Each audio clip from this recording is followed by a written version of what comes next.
Welcome back everybody. This video is about polishing a game that you made. So you just finished the core mechanics. Your game loop is there and works, you can win and you can lose. Now it's time for a first round of polish.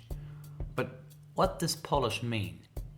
Polishing your games means taking your game from proof of concept to a responsive, engaging game. It means playtesting and observing what areas of your game need improvement, what needs to be communicated to the players, and what needs to get changed. Remember that you are the only one who is familiar with your own game. Nobody else is. So, how do you get them to be excited about your game as well? You polish your rough idea into a game. Step 1. Identify the core elements of your game. Introduce them, explain them, but stay concise. Learning about game mechanics while using them is always the most elegant way to introduce your mechanics, but a short text can also do the job. Give the players some room to play with the mechanics. I'll add a quick controls overview to the first game screen. Step 2. Add feedback. Now that you know what the core elements are and you're told the player how to engage with them, add feedback. Whenever the player is doing something right, they should be rewarded with some nice sounds, visual effects or particles.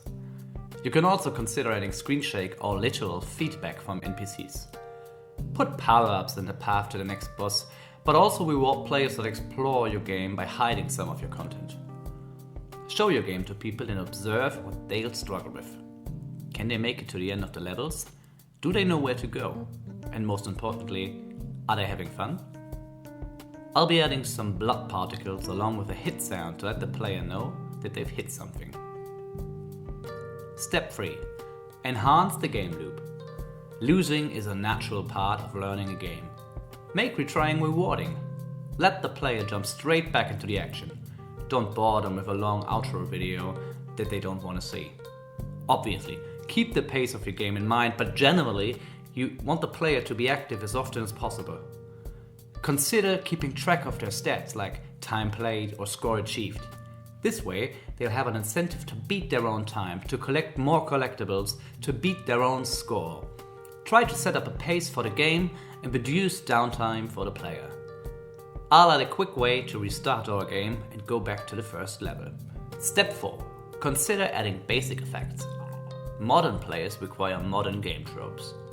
A map change can be jarring. Consider adding a transition. Your game lacks texture? Consider adding a shader or enhance the pixel palette. Ask your fellow game devs for feedback on the things you implemented. Often they are happy to help you or share the best tips. I'll be adding a transitional effect whenever you change maps.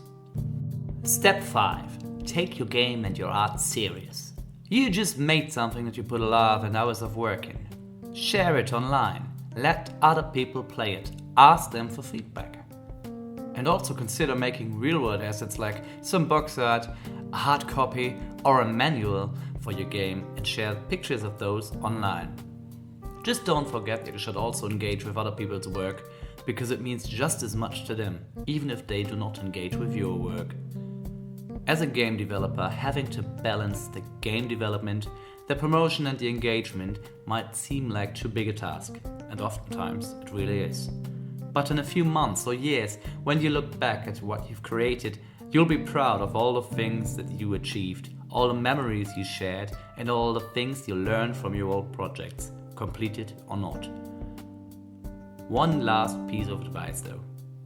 Remember that other game developers are not really your target audience. Look for communities with similar interests, engage with people on YouTube, but do not restrict yourself to only talking about your games with other game developers. After all, we all want our games to be seen and played, but not all of us are necessarily interested in checking out other people's projects. I can certainly say that understanding that took a lot of frustration off of me. But now go and finish your game, and please show it to me once you're done. I can't wait to see what you'll come up with.